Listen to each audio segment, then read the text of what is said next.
What's going on, y'all? Welcome back to another video. Today we have a very exciting one. This is going to be an awesome video because we're going to be doing a heavy versus light arrow test. And this is not just your average heavy versus light arrow test. We're not just going to shoot them into a target and be like, oh, this one penetrated a little more. There's variances in foam targets. There's variances in arrow flight. We're not going to do just generic stuff. We're actually going to put these arrows through the ringer and see what arrows perform the best. So we're going to be shooting these through a chronograph, getting the speeds out of them. We got a whole block of Ballistic's gel that we're going to shoot them into. I'm not going to even pretend like that's simulating a deer. Gel is a lot different than a deer is, but it does provide us something to shoot into that has a consistent form that's not going to have imperfections and stuff like that in it, so we can get a real life example of penetration on a heavy versus light arrow. Again, not going to pretend it's simulating deer. But here in my hand we got 5 different arrows. So these arrows all have different weights, starting all the way down at 380 grains, so an ultra light arrow, the Easton 5.0, and then going all the way up to something stupid heavy. This is a just over 600 grain arrow in an Easton Axis 200. We got a heavy tip on there, just all out, murdered out heavy arrow. So, and then everything in between. We got a few different weights here, which I'll get to in just a sec. But I'm really excited to answer this question. This is going to be like the ultimate heavy versus light arrow test, because we're not just doing, you know, one 400 grain arrow, one 600 grain arrow. We're doing, again, pretty much everything on both ends of the spectrum, and then everything in between. This isn't something I've talked about too much on my channel. I've definitely talked about arrows, given my thoughts on, you know, the proper setup and everything like that. I have one video do really well breaking down my arrow setup and what really matters in an arrow setup that's effective for whitetail, but I haven't talked about too much heavy versus light arrows. And there's been a lot of comments, there's been a lot of debates in the comments on the couple arrow videos that I've done. And so I've kind of wanted to just do a whole video testing this. And this is something I don't really have a dog in the fight. I prefer a lighter arrow, but at the same time, I think I know how this test is gonna go, and I'm kind of a in the middle of the road guy right now. I'm willing to be proven wrong by this test, but I'm pretty positive I know how it's gonna go, and I just wanna share the facts with you guys. So let's get into it. Alrighty, so our first test is shooting through the chronograph. I've got the weights of all these arrows on my phone real quick. Okay, we're gonna start off with the lightest. Again, 385 grains. It's gonna be this Easton 5.0 340 with the orange knock. So this was the setup that I ran in Texas, shooting pigs in Texas. It did really good. It was basically just to try out the 5.0 and go with an ultralight arrow, just to kind of have fun with it. Me and my buddy Jimmy both ran the same, pretty much same setup. His was just a little shorter and a different vein on it. But again, just stupid light, and did good in Texas. Got full passers with a mega meat, which is a giant broadhead. So kind of doing it to prove that you don't have to have a heavy arrow to open a big broadhead, but also, again, just kind of for fun. I didn't really want to use that setup for whitetail, and I went a little heavier. But the reason we're outside is because we got this chronograph here, and these things, I have no idea what you call them, I'm gonna be honest with you. Need the sunlight on them to read the speed. And then we got our target set up here, kind of a janky rig, but it'll do. So we're gonna shoot this first one through the chronograph and see what kind of speeds we're getting. Also, for the record, my setup on this bow is a lift X 29.5. I'm shooting 75 pounds at 29.5 inches. All right, super light arrow through the chronograph. 323. That's actually crazy. Insane speed. Whenever I was shooting this arrow, I was at 70 pounds. 75 pounds is a big jump. Again, like 380 grains. 323. That is absolutely wild. Let me put that in the notes real quick. Okay, our next arrow is my current hunting arrow setup. So this is also an Easton 5.0, but in a 300 spine. Whenever I bumped it up to 70 pounds, or 75 pounds, I went to a 300 spine. Again, 29.5 inches. Want to go a little bit heavier. So we got the match grade collar up front, 100 grains as well. And this is just a factory fletch one. I am running a 3-inch X vein on mine with a 4-inch orange wrap, but I had to go factory for a few arrows just because I was getting low on my own, and in the thick of hunting season, I don't really have time to fletch arrows at the shop for myself anyways. So let's shoot this to the corner real quick. Should be around 308.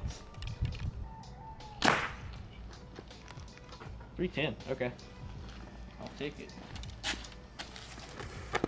Last time I chronoed it, it was at 308, but that was on a different chronograph, so definitely can read different. But again, that is my hunting arrow setup. So shooting 310 feet per second with a 430 grain arrow. Pretty solid setup.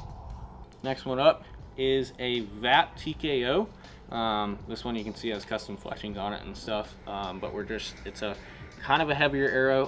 This one's at 500, right at 500 grains even. So nothing too crazy, but definitely getting up there in weight.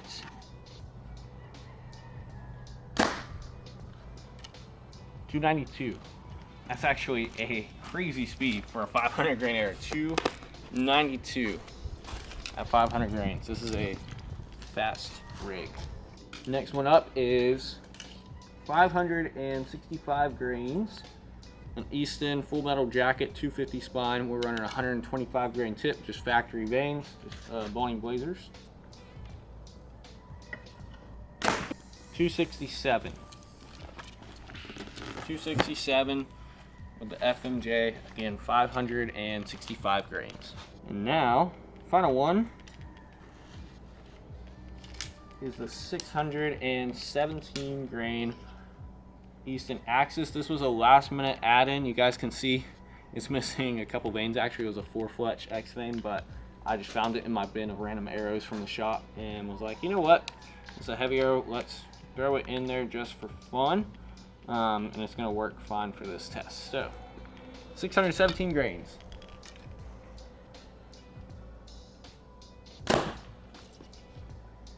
.257, not too shabby for a 617 grain arrow. A lot of people are doing that with a much lighter arrow, so really that's actually crazy speed right there. But so we got our speeds. Let's walk over here into the shade and then I'll recap them.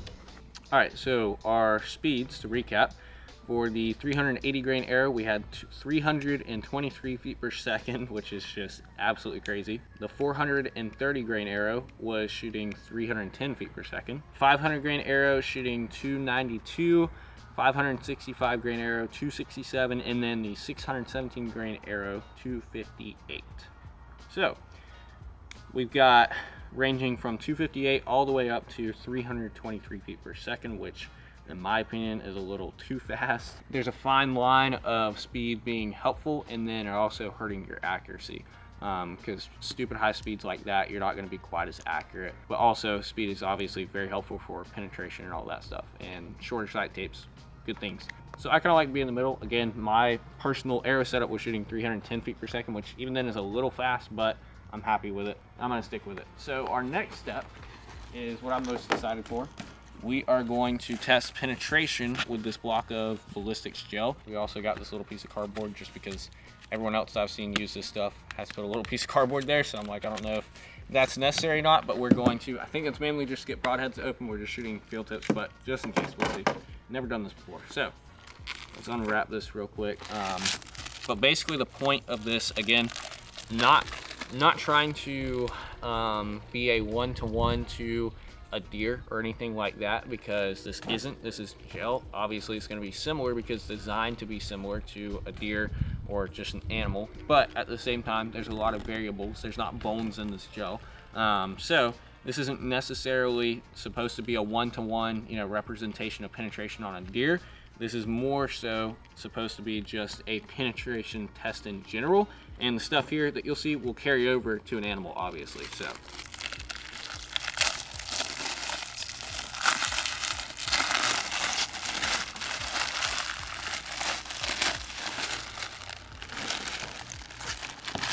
there we go. All ready to go. All right, let's do this. All right, we're gonna go in the same order that we did for the chronograph. We're gonna go lightest to heaviest. I'm very curious to see what these arrows do, especially the really heavy one, because I really don't know, because I haven't shot a arrow that heavy before. So, man, I think my release is failing. That is not good. My release is acting up for some reason just here on the spot, so I'm gonna try to draw back and Hope this thing doesn't fail. All right, we're good. Okay.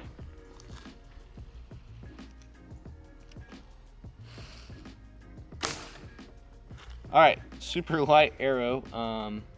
It almost went all the way out the other side. Like, that's actually crazy penetration right there, especially on the super light arrow. So very impressed there. Again, 380 grains, so pretty big deal to do that, and also no broadhead on it, obviously. So let's go on to the next arrow, onto my personal hunting arrow here, the 430 grain one, and see what it does.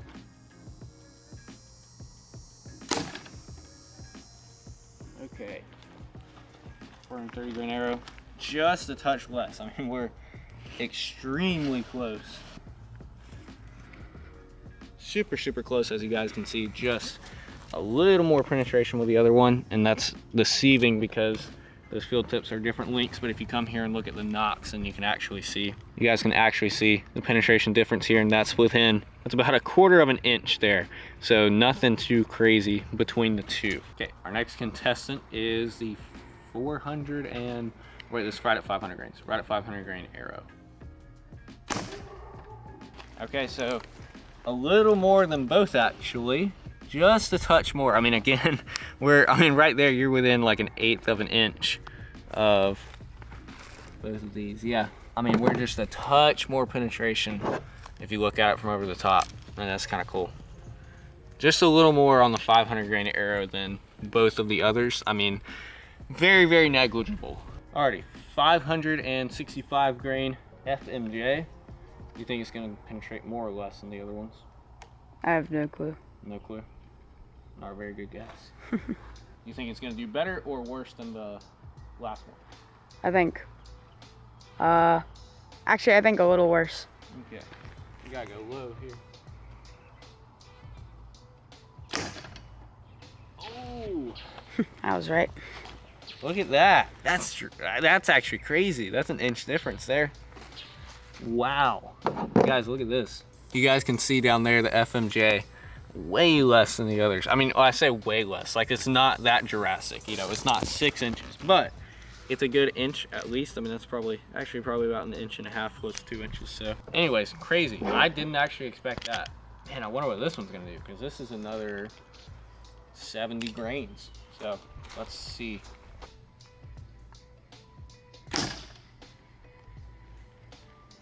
Wow, pretty close actually. Still though, I mean, you think about from the lightest arrow to the heaviest arrow, the difference there. Our best performing one is definitely the VAP. Yeah, you guys can see there. That different looking tip down there is the Axis, the really heavy one on the bottom. So honestly, not quite what I expected. I expected the heavier arrow to do a little better, just based on kinetic energy and the amount of energy that it's producing. That's one thing I'm going to do at the end of this video, is calculate out the kinetic energy for each one of these arrows. If you guys didn't know, kinetic energy is the amount of energy that you hit on impact with. So the amount of energy that the arrow is hitting the animal with, the amount of force. So there's a big debate over kinetic energy versus momentum.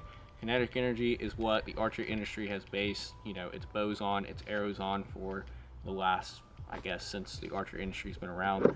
And in the last like 5 years, people have come along and said momentum is king, whenever clearly that's not the case right here. So we definitely could have gone with a heavier setup for our heaviest arrow. I mean, I know some guys are shooting like 900 grain arrows, which is just crazy, with, you know, whatever it is, like 50% FOC. But I didn't want to go stupid heavy. I wanted to keep it realistic. And same thing with light. I mean, I could have built, you know, a 350 grain arrow, but we went a little bit heavier. Again, 380 grains is still stupid light, but something just a little heavier to be more realistic. And I wanted, again, kind of a spectrum of arrows, not just like one heavy and one light. I wanted, you know, something kind of to encapsulate the whole thing. And as you guys can see here, we got pretty similar performance between all of them, but you can definitely say that lighter had a little more penetration than heavier in almost all cases. So what we're doing now is we're going to shoot the 430 grain arrow that my bow is set up around, and the 565 grain FMJ out here at 50 yards to see what the difference is between the two as far as impact. Obviously my bow is set up around this one, so it should hit at least close to dead on depending on how I shoot. and then the FMJ is obviously going to hit lower. But again, there's a concept I want to talk about with the heavy versus light arrow at distance. So.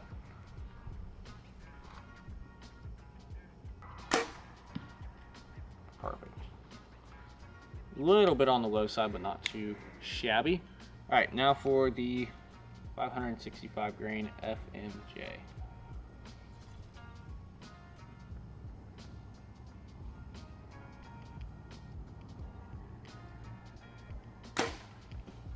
Yep, that's what I thought. Hitting the dirt right at the target. So let's go down there, find it, and talk about this. Okay, down here at the scene of the crime. You can see I already hit a little low of where I was aiming with my main arrow setup, but that's probably just me, honestly. And then here's our FMJ right here, but before I pull it out, I just want you guys to see the difference of impact. So it hit the ground right here, looks like where it started, and obviously went under the target. But I mean, that's about a foot difference there. And the FMJ isn't even a super heavy arrow. I mean, it's obviously on the heavier end of the spectrum, but it's not super heavy. And we have a foot difference at 50 yards. Now, you think about you're in a situation where you're stalking a whitetail, right? And he comes in at 20 yards. You draw back, but he sees you. So he runs back all the way back to 50 yards. By the time you get a shot opportunity, he's at 50 yards. If you have this super heavy arrow setup, or even something, you know, like the FMJ, which again isn't super heavy, but on the heavier end, your pin gap is gonna be a lot bigger than it is with a lighter arrow, a faster bow in general. And so that basically reaction, I guess you could say, the arrow's reaction to shooting distance is gonna be a lot less dramatic with a slightly lighter arrow. Again, I don't like an ultralight arrow. I want to be hitting them with enough mass. More mass equals more kinetic energy, but there is kind of an equilibrium of where you get to the point where you have too much mass, then you're going to start losing energy because your bow isn't shooting that arrow fast enough. But that being said, this is what I wanted to show here between these two arrows. I prefer the shorter sight tape, the smaller pin gaps, because in a situation where, say, I have a deer bounce back on me, or I have, you know, an elk bounce back on me or something like that, with a deer especially, a smaller body, because on an elk, you know, it's a massive body, you have a little bit more room for air, the vitals are bigger. But say on a whitetail especially, I mean, that body's gonna be probably about this big here, which is almost the size of this. You know, that could be a make or break. And I know, you know, if I just hold a couple inches high, if I'm, you know, got my sight set, I got a 3-pin slider here. If I got these pins set 20, 30, 40, but he's at 50, I don't necessarily have to move it because I know I can hold that bottom pin at 40 just a couple inches high, and it's going to do its job and go where it needs to go at 50 because I've got a very flat arrow trajectory and a short sight tape. Whereas if I have a super heavy arrow, that distance is going to get a lot bigger and that gap is going to get a lot bigger, you know, the further I get. And so then it's a question of how many feet high should I hold. And I don't want to be in that situation. Again, some people are fine with this. If you're shooting really close distance, completely fine. You can go a little heavier on your arrow. But for me, I kind of like to do a little bit of everything. And so I want the arrow that's going to maximize basically my efficiency in all categories, you know, penetration, killing, and short sight tape, small pin gap, basically everything, speed as well. So let's pull these arrows real quick, or I guess pull the one and then pull this one out of the ground.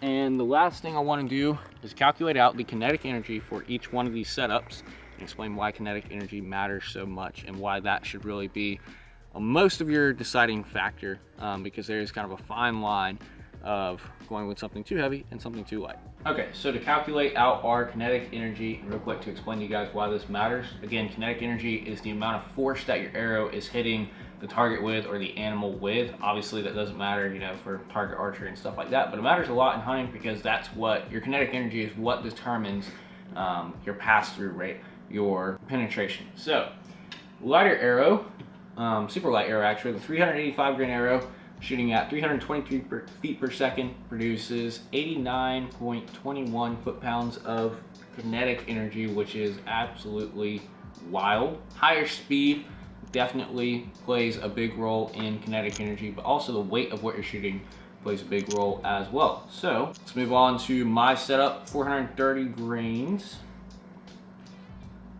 at 310 feet per second. 91 foot-pounds of kinetic energy, which is just insane. I mean, that is way more. That's plenty enough for any kind of big game. Let me double check, let me fact check myself.